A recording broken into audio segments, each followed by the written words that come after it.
নমস্কার, শ্রমিক কথা আপনাদের সকলকে স্বাগত জানাই। EPFO employees provident fund organisation হলো ministry of labour and employment government of ইন্ডিয়ার অন্তর্ভুক্ত একটি সরকারি সংস্থা। এই সংস্থার মধ্যে কি হয়, তার মধ্যে আপনাকে কি করতে হয়, এইসব বিষয় নিয়ে আজকে আমরা আলোচনা করব। এছাড়াও যদি আপনি পিপিএফ অ্যাকাউন্ট খুলেছেন সেটাতে কি হয়, আবার যদি আপনি এনপিএস অ্যাকাউন্ট খুলেছেন সেখানে কি হয়। তাহলে চলুন ভিডিওটি শুরু করা যাক। আপনারা যদি এই চ্যানেলে নতুন আছেন তাহলে চ্যানেলটি অবশ্যই সাবস্ক্রাইব করে পাশে যে নোটিফিকেশন বেলটি আছে ওটাকে অলে ক্লিক করে দিন। আমি এরকমই অনেক ইনফরমেটিভ ভিডিও আগামী দিনেও নিয়ে আসবো। তাহলে চলুন ভিডিওটি শুরু করা যাক। দেখুন, ইপিএফও হলো একটি সরকারি সংস্থা। আপনি যদি কোথাও কর্মরত অবস্থায় রয়েছেন, সেইখানে যদি 20 জন কিংবা তার থেকে বেশি যদি ওয়ার্কার রয়েছে, তো আপনার পিএফ কাটা কিন্তু বাধ্যতামূলক। এই ক্ষেত্রে আপনার যে ডিডাকশনটি হয় সেটা আপনার বেসিক প্লাস ডি এর উপর 12% কাটা হয়। এছাড়া এই যে অ্যাক্টটি তৈরি হয়েছিল, এটা হয়েছিল 1952 সাল, ইপিএফ এন্ড এমপি অ্যাক্ট 1952। আপনি কোথাও কর্মরত অবস্থায় রয়েছেন বা কাজ করছেন, তো এই ক্ষেত্রে আপনার পিএফ অ্যাকাউন্ট থাকা বাধ্যতামূলক। আবার সেখানে যদি 20 জন ওয়ার্কার রয়েছে সেটা কিন্তু ম্যান্ডেটরি হয়ে যায় ওই ক্ষেত্রে। আবার সেখানে যদি 20 জনের থেকে কম ওয়ার্কার যদি হয়ে যায় বাই চান্স কোনো কারণবশত, তো তাও কিন্তু তাদের কিন্তু পিএফ দেওয়া বাধ্যতামূলক। এখানে ওই কোম্পানি বা ওই অর্গানাইজেশন কখনো এটা বলতে পারবে না কি আপনার এখানে 20 জনের থেকে ওয়ার্কার কমে গেছে তো সেখানে আমরা পিএফ আপনাকে দিতে পারবো না, এটা মোটেও সম্ভব নয়। এটা দিতে উনি বাধ্য। দেখুন, পিএফ কাদের ক্ষেত্রে কাটা হয়? পিএফ হচ্ছে একজন ওয়ার্কার বা এমপ্লয়ের ক্ষেত্রে এটা কাটা হয়, ডিডাকশন হয়ে থাকে। এবার কথা হচ্ছে এই পিএফ টা কার আন্ডারে চলে যায়? পিএফ হচ্ছে শ্রম মন্ত্রণালয়ের অন্তর্গত। এছাড়া এবার আপনার কথা হতে পারে যে এই পিএফ এর মধ্যে ইন্টারেস্ট কত পার্সেন্ট কাটা হয়ে থাকে। তো দেখুন, পিএফ এর মধ্যে যে ইন্টারেস্টটা থাকে সেই ইন্টারেস্টটা হচ্ছে 8% থেকে 9% অবধি, এর মধ্যেই কিন্তু এটা থাকে। এর উপরে যায় না বা নিচেও থাকে না, এর মধ্যেই এটা ফ্ল্যাকচুয়েট করে। এবার এটা অনেক সময় ধরেই মোটামুটি 8% এর মধ্যেই কিন্তু রয়েছে, 8% এর নিচে কিন্তু মোটেও নামেনি। এবার আপনার মনে একটা প্রশ্ন রাখতে পারে যে এই যে আমাদের পিএফ টা কাটা হয়, এই পিএফ টা আপনি পাবেন কোন সময়, বা আপনার কোন সময় আপনার এই টাকাটি আপনি রিটার্ন হয়ে আপনার কিন্তু পরিপূর্ণ হয়ে যাবে। তো এই ক্ষেত্রে আপনার যে ম্যাচুরিটি পিরিয়ড আছে সেটা হচ্ছে 60 বছর। যখন আপনি সুপারনিউয়েশন করছেন ওই সময় এই পুরো টাকাটি আপনার কেটে কেটে যেটা জমিয়ে রাখা হয়েছিল ইপিএফ এর কাছে সেটা আপনাকে পুরোটাই দিয়ে দেওয়া হয়। এর মধ্যে কি পার্সিয়াল উইথড্রল আপনি কি করতে পারবেন? কি করতে পারবেন না? হ্যাঁ, অবশ্যই আপনার পার্সিয়াল উইথড্রল রয়েছে, কিন্তু সেটা মোটামুটি 5 বছর কমপ্লিট করার পর আপনি করতে পারবেন। এছাড়া আরেকটা জায়গা রয়েছে, যদি আপনি পার্সিয়াল উইথড্রল আগে করতে চান তাহলে আপনার যে ন্যূনতম যে আপনি টাকাটি পাবেন সেটা খুবই নগণ্য রকমের হবে। এবার যদি 5 বছর আপনি কমপ্লিট করছেন, ওই ক্ষেত্রে কিছু কিছু স্পেশাল জায়গাগুলো তৈরি হয়ে যায়, যেখানে মনে করুন আপনি হয়তো বাড়িতে কোথাও কনস্ট্রাকশন করাবেন, তো সেই ক্ষেত্রে আপনি হয়তো লোন পেয়ে যাবেন, কিংবা কোনো জায়গা কিনবেন সেখানে হয়তো আপনার লোন অ্যাজ এ লোন দরকার, ওই ওই স্কিম মারফত আপনি ওটা কিন্তু পেয়ে যেতে পারেন। এবার দেখুন, যে পারপাস গুলো রয়েছে মোটামুটি আপনি হয়তো মেডিকেল পারপাস কিংবা কোনো বিবাহ সংক্রান্ত পারপাস কিংবা কোনো এমন কোনো কনস্ট্রাকশন বা আদার্স কোনো কারণবশত এটা হতে পারে।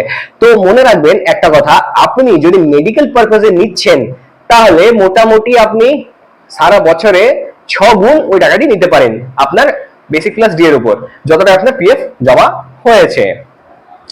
এবার আরেকটা জায়গা হচ্ছে ডেপ্ট লাইবিলিটি, মানে আপনি যদি কোনো জায়গা থেকে ধার নিয়ে থাকেন, হয়তো আপনার উপর অনেক বড় লোন আছে, তো সেই ক্ষেত্রে ভারত সরকার কোনো রকম ভাবেই আপনার ওই পিএফ এর খাতায় কিন্তু হাত দিতে পারে না। আপনার বাড়ি ঘর এইসব জায়গা কিন্তু ক্যাপচার করে দিতে পারে, বা এইসব জায়গার ক্ষেত্রে আপনাকে বলতে পারে কি এই জায়গাগুলো আমাদেরকে রিটার্ন দিতে হবে অ্যাজ আ মর্টেজ বলি। তো সেই ক্ষেত্রে এই জায়গাতে মোটেও পিএফ টা কোনো রকম ডেপ্ট লাইবিলিটি নেই। আপনি পিএফ এর মধ্যে যতই টাকা ইচ্ছা আপনি রাখতে পারেন, যেটা আমাদের লিমিটের মধ্যে রয়েছে, কিন্তু যদি আপনি অনেক বড় লোনও নিয়ে থাকেন তাও কিন্তু আপনার পিএফ এর টাকাই ভারত সরকার কোনো রকম ভাবে হস্তক্ষেপ মোটেও করবে না। পিএফ এর মধ্যে যে টাকাটি মোটামুটি জমা করা হয় সেটা কিন্তু ট্যাক্স ফ্রি। এবার ট্যাক্স ফ্রি অর্থ কি? এটা কিন্তু ট্রিপল ক্যাটাগরির মধ্যে পড়ে, যেমন এক্সাম্পশন এক্সাম্পশন এক্সাম্পশন। মানে যখন আপনি সুদ আর্ন করছেন তখন আপনাকে ট্যাক্স দিতে হবে না, আবার যখন আপনি রিটায়ারমেন্টে যখন ওই টাকাটি পাচ্ছেন তখন কিন্তু এটা সম্পূর্ণরূপে ট্যাক্স ফ্রি, ওটার মধ্যে কোনো ট্যাক্স আপনাকে দিতে কিন্তু হবে না। দেখুন, যদি পিএফ এর আপনার অ্যাকাউন্টের কথা বলি তাহলে পিএফ বাই পিএফ এর অ্যাকাউন্ট কিন্তু অ্যাডভান্স টাইপের মতো, আপনার কিন্তু একটাই অ্যাকাউন্ট থাকবে, এর বেশি কিন্তু আপনার অ্যাকাউন্ট থাকবে না। আর যদি আপনি মনে করবেন হয়তো আপনি একটা জায়গাতে সিকিউরিটি গার্ডের কাজ করছেন, আবার আরেকটা জায়গাতে হয়তো কোনো ক্লারিক্যাল কাজ করছেন, তো সেই ক্ষেত্রে আপনি যদি মনে করবেন কি দুই জায়গা থেকে আপনি পিএফ এর কন্ট্রিবিউশন নেবেন, তো মোটেও কিন্তু এটা পসিবল নয়। আপনি যেখানে একটা জায়গাতেই কাজ করতে পারেন আর একটা জায়গা থেকে আপনার কন্ট্রিবিউশনটা জমা হবে। দেখুন, এইবার কথা হচ্ছে যদি পিএফ এর যে অ্যামাউন্ট আছে সেটা থেকে যদি কেউ বেশি টাকা জমা করতে চায় তো সেই ক্ষেত্রে কি করতে হবে। দেখুন, পিএফ এর টাকা যদি কেউ বেশি পরিমাণে জমা করতে চায় বা রাখতে চায়, সেক্ষেত্রে সরকারি লোকদের জন্য একটা হচ্ছে জিপিএফ। এবার জিপিএফ টা কি নেই, জিপিএফ এর নাম হচ্ছে নর্মালি নাম হচ্ছে জেনারেল প্রভিডেন্ট ফান্ড। এখানে উনি বেসিক প্লাস উপর যে 12% যে একটা এখানে ঠাপ্পা লাগানো আছে যে 12% তাকে দিতে হবে, তার থেকে বেশি উনি কন্ট্রিবিউট করতে পারবেন না। মানে টোটাল ওভারঅল 24% এর মধ্যে ওনাকে কন্ট্রিবিউট করতে হবে, সিটিসি 24% থাকে। কিন্তু এখানে উনি নিজের স্বেচ্ছায় এর থেকে বেশিও টাকা জমা করতে পারেন, ওটা কিন্তু উনি রিটায়ারমেন্টে পাবেন। আবার আরেকটা জায়গা হচ্ছে, তাহলে রাজ্য সরকার বা কেন্দ্র সরকারের ক্ষেত্রে যদি এই জিপিএফ রয়েছে, তাহলে বেসরকারি লোকেদের জন্য কি কিছু নেই? না, এখানেও রয়েছে। বেসরকারি লোকদের ক্ষেত্রে রয়েছে ভিপিএফ। ভিপিএফটা আবার কি জিনিস? ভিপিএফ হচ্ছে ভলেন্টারি প্রভিডেন্ট ফান্ড, তো এইটা রয়েছে তাদের জন্য। এবার চলুন আমরা চলে আসি পিপিএফ এর অ্যাকাউন্টের ক্ষেত্রে। পিপিএফ অ্যাকাউন্টটা কি জিনিস? আপনি পিপিএফ অ্যাকাউন্ট খোলাতে চান, তো এই পিপিএফ অ্যাকাউন্টটা হচ্ছে সম্পূর্ণরূপে ঐচ্ছিক। এটা আপনি খোলাতে পারেন, আবার নাও খোলাতে পারেন। এবার এই যে পিপিএফ অ্যাকাউন্টের যে ইনকামটা রয়েছে বা এই যে আপনার ওই স্যালারি থেকে যে কন্ট্রিবিউশন হচ্ছে, সেটা তো ডাইরেক্টলি হয়ে যাচ্ছে। বাট যদি আপনি পিপিএফ অ্যাকাউন্ট খোলাচ্ছেন, তাহলে ওই ক্ষেত্রে আপনার কন্ট্রিবিউশন কিন্তু ডাইরেক্ট হবে না, ওই ক্ষেত্রে আপনাকে নিজের থেকে কিছু টাকা এখানে জমা করতে হবে। যদি পিপিএফ অ্যাকাউন্ট আপনি খোলাতে চাইছেন, তো ওই ক্ষেত্রে আপনাকে ভারতীয় রেসিডেন্ট কিন্তু অবশ্যই হতে হবে। এবার যদি কেউ মনে করে উনি এনআরআই, তাহলে কিন্তু উনি অ্যাকাউন্ট খোলাতে মোটেও পারবেন না। এবার পিপিএফ অ্যাকাউন্ট খোলানোর জন্য আপনার কি কি প্রয়োজন? দেখুন, পিপিএফ অ্যাকাউন্ট খোলানোর জন্য আপনাকে প্রয়োজন আছে একটি ব্যাংক অ্যাকাউন্ট কিংবা একটি পোস্ট অফিসের যে অ্যাকাউন্ট রয়েছে সেটি। এছাড়া কিন্তু এটা মোটেও সম্ভব নয়। এছাড়া যদি আপনি মনে করেন এটা কিভাবে খোলাবেন, অফলাইনে খোলাবেন না অনলাইন খোলাবেন, আপনি কিন্তু দুটোই করতে পারেন। আপনি অফলাইনে খোলাতে পারেন, আবার অনলাইনে খোলাতে পারেন। বর্তমানে ব্যাংকিং সিস্টেমটা অনেক গুণ পরিবর্তন হয়েছে আর অনেকটা অ্যাডভান্স হয়ে গেছে, সেক্ষেত্রে আপনি অনলাইনে ঘরে বাড়িতে বসে অ্যাকাউন্টই খোলাতে পারেন। এবার কথা হচ্ছে যে এইটার মধ্যে ডিপোজিট লিমিট কত? পিএফ এর মধ্যে যেমন সিটিসি 24%, সেখানে আবার যে পিপিএফ অ্যাকাউন্ট খোলাবে তার ডিপোজিট লিমিট কত? তার ডিপোজিট লিমিট হচ্ছে, সেটা হচ্ছে 500 টাকা থেকে 1.5 লাখ টাকা অবধি এক বছরের মধ্যে উনি জমা করতে পারেন। এবার আরেকটা কথা হচ্ছে, উনি কি আবার এক্সট্রা আবার পিপিএফ অ্যাকাউন্ট খোলাতে পারেন? না, মোটেও না। উনি কিন্তু একটাই পিপিএফ অ্যাকাউন্ট খোলাতে পারেন, যিনি অ্যাকাউন্টটি খোলাবেন। কথা হচ্ছে এখানে ইন্টারেস্ট কত পাওয়া যাবে? দেখুন, পিএফ এর ক্ষেত্রে 8% ইন্টারেস্ট আছে, আবার পিপিএফ এর ক্ষেত্রে ইন্টারেস্ট কিন্তু খুব নরমাল 7 থেকে 8% এর মধ্যে এটা কিন্তু স্ট্যান্ড করে, এর বেশি কিন্তু এখানে দেওয়া মোটেও হয় না। এই ইন্টারেস্টটা আবার কোয়ার্টারলি বেসিসে দেওয়া হয়। পিএফ এর ক্ষেত্রে আপনার যে ম্যাচুরিটি পিরিয়ড আছে সেটা হচ্ছে 60 বছর। আপনি 18 বছর থেকে 60 বছর যদি সার্ভিস করবেন, তো 60 বছর বয়সে আপনি রিটায়ারমেন্টে ওই বেনিফিটটি পাবেন। আবার পিপিএফ এর ক্ষেত্রে দেখুন, আপনার এই যে অ্যাকাউন্টটি আপনি খুলবেন, সেটা কিন্তু লম্বা 15 বছরের জন্য অ্যাকাউন্টটি খোলা হবে। এই 15 বছরের মধ্যে আপনি কত টাকা জমা করছেন সেটার উপর ডিপেন্ড করবে যে আপনি রিটায়ারমেন্টের না, মাফ করবেন, এখানে আপনি কত টাকা পাবেন আপনার 15 বছর কমপ্লিট করলে। তাহলে এখানে যে ম্যাচুরিটি পিরিয়ডটা রয়েছে সেটা রয়েছে মাত্র 15 বছরের। এবার দেখুন, আপনি কি পিপিএফ এ পার্সিয়াল উইথড্রল করাতে পারবেন?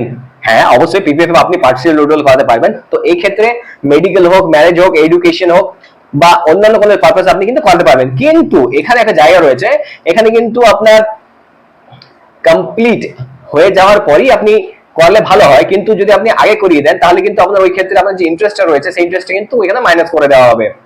এবার দেখুন, আপনার যে পিপিএফ অ্যাকাউন্ট আপনি খুলিয়েছেন ওটার মধ্যে কি কোনো ডেপ্ট লাইবিলিটি আছে? না, মোটেও নেই।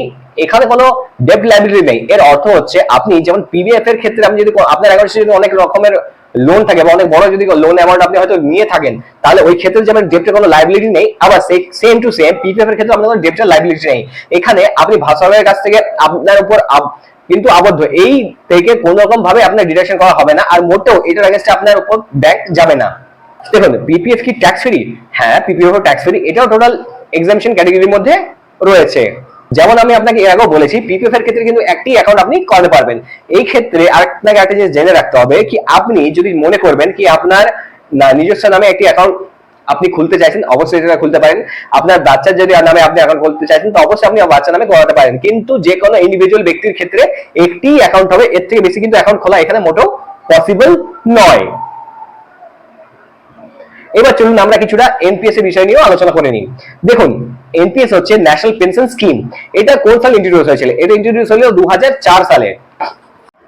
দেখুন, পিপিএফ এর ক্ষেত্রে একটা কিন্তু জায়গা রয়েছে, যদি আপনি ইপিএফ এর মধ্যে অ্যাকাউন্ট খোলাচ্ছেন, এর মানে হচ্ছে আপনি কোনো কর্মরত অবস্থায় রয়েছেন বা কোথাও কাজ করছেন। তো এই ক্ষেত্রে আপনার অ্যাকাউন্ট খোলার বয়স হচ্ছে 18 বছর থেকে 60 বছর।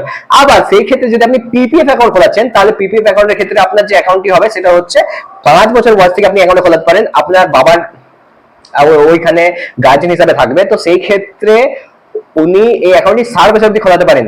এইবার এটার এই বেনিফিটটি এখানে কিন্তু রয়েছে। যিনি এনপিএস অ্যাকাউন্ট খোলাবেন ওনার কিন্তু যে বয়সটি রয়েছে সেই বয়সটি হচ্ছে 18 বছর থেকে 65 বছর অবধি। এবার এখানে এটি কি অপশনাল না এটা কম্পালসরি? দেখুন, এনপিএস অ্যাকাউন্টের ক্ষেত্রে এটা হচ্ছে অপশনাল, আপনি এটা নিতেও পারেন আবার নাও নিতে পারেন। এটা যে মেনলি যে যিনি সার্ভিস করছেন ওনার ক্ষেত্রে কিন্তু এটা প্রযোজ্য।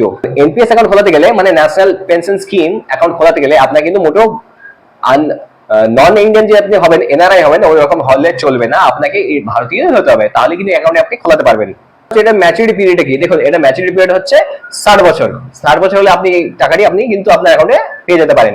এটা কি আবার এক্সামশন ক্যাটাগরির মধ্যে পড়ে কি পড়ে না সেটা আপনাদেরকে জানতে হবে। এটা মোটেও এক্সামশন, এটার মধ্যে যদি আপনি কোথাও লোন নিয়ে থাকেন এটা সম্পূর্ণরূপে ট্যাক্স ফ্রি। যখন আপনি রিটায়ার হচ্ছেন ওই মোমেন্টে যখন আপনার টাকাটি দেওয়া হবে, তো ওই ক্ষেত্রে আপনার কিন্তু মোটেও এখান থেকে কোনো ট্যাক্সের ডিডাকশন করা হবে না।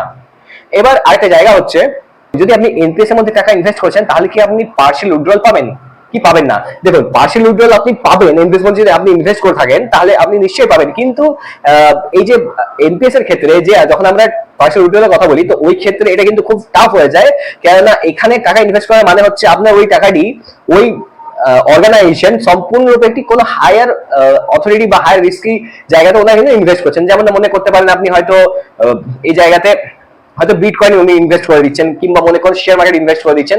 তো এই ক্ষেত্রে যে আপনার লিকুইডিটিটা রয়েছে, লিকুইডিটির অর্থ হচ্ছে আপনার অ্যাভেলেবল ক্যাশ। আপনি যদি লিকুইড ক্যাশ বা লিকুইড মানির ক্ষেত্রে যদি আমরা একটা কথা বলি, তো মনে করুন আপনার কাছে হয়তো 5 লাখ 10 লাখ 15 লাখ 20 লাখ এরকম হয়তো টাকা রয়েছে। এই ক্ষেত্রে আপনার ওই টাকাটি যদি আপনার ব্যাংকে রাখা আছে তাহলে ওটার যে লিকুইডিটি আছে, মানে আপনার যখনই এমার্জেন্সি কোনো সিচুয়েশন দাঁড়াবে বা প্রয়োজন পড়বে তখন আপনি ব্যাংকে যে একটি লেটার মারফত বা একটি অ্যাপ্লিকেশন মারফত আপনি ওই টাকাটি ইমিডিয়েট পেয়ে যাবেন। কিন্তু সেই জায়গাতেই যখন আপনি কোনো এমন কোনো স্কিমের মধ্যে ইনভেস্ট করছেন, মনে করেন শেয়ার মার্কেট হোক, কোনো হাইলি কোনো রিস্কি ফ্যাক্টর এমন কোনো জায়গা আছে সেখানে যদি আপনি ইনভেস্ট করছেন, তো তখন ওই ক্ষেত্রে আপনার যে টাকাটি রয়েছে সেই টাকাটি কিন্তু যে ইমিডিয়েট আপনি পেয়ে যাবেন সেরকম কিন্তু হয় না। ওই ক্ষেত্রে ওই টাকাটি খুব হাইলি রিস্কের মধ্যে চলে যায়, সেখানে লিকুইডিটিটা হচ্ছে ভেরি লো, মানে খুবই নগণ্য। এইখানে যদি আপনি টাকাটি ইনভেস্ট করছেন তার মানে হচ্ছে আপনার টাকাটি হয়তো বন্ডের মধ্যে ইনভেস্ট হচ্ছে, কিংবা মনে করুন আপনার টাকাটি হয়তো এসজিবির মধ্যে ইনভেস্ট হচ্ছে, মানে সভরেন গোল্ড বন্ডস, এছাড়া মিউচুয়াল ফান্ডসের মধ্যে হয়তো ইনভেস্ট হচ্ছে, এছাড়া কিছু সিকিউরিটি এক্সচেঞ্জের মধ্যে হয়তো আপনার টাকাটি ইনভেস্ট হচ্ছে, কিংবা হয়তো ইটিএফ এর মধ্যে ইনভেস্ট হচ্ছে। তো এই ক্ষেত্রে এগুলো থেকে যতটা পারবেন একটু বিরত থাকার চেষ্টা করবেন। আপনার লিকুইড ক্যাশটা খুব ইম্পর্টেন্ট, কেননা কখন যে কি রকম সিচুয়েশন দাঁড়াবে, কি রকম প্রয়োজন পড়বে আমরাও জানি না আর আপনিও জানেন না।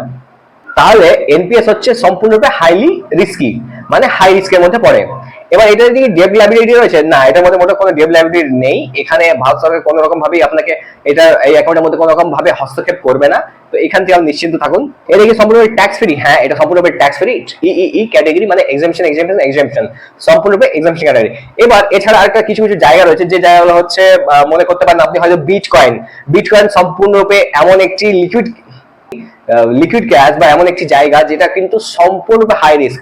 এটার কোনো ফিজিক্যাল যে এক্সিস্টেন্স আছে সেরকম নেই, এটা শুধু আপনি দেখতেই পারবেন কি হ্যাঁ এখানে আমার এত টাকা রয়েছে বা এত টাকা আছে, কিন্তু ফিজিক্যাল যেটার এক্সিস্টেন্স নেই সেটা কিন্তু খুব কঠিন জিনিস হয়ে যায়। তো সেই ক্ষেত্রে আমি আপনাকে এটার থেকে বিরত থাকার চেষ্টা করতে বলবো। এছাড়া যদি আপনি রিস্কি জায়গাতে ইনভেস্ট করতে চাইছেন তাহলে ডেফিনেটলি আপনি ইনভেস্ট করতে পারেন, সেটা আপনার নিজস্ব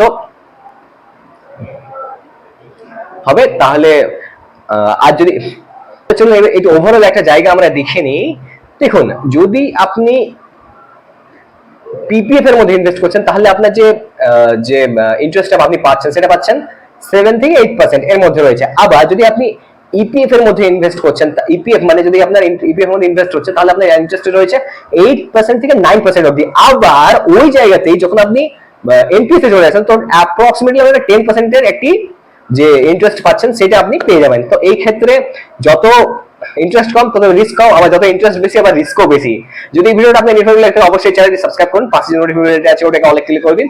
আমি এরকম অনেক ইনফরমেটিভ ভিডিও আগামী দিনে নিয়ে আসবো। ধন্যবাদ।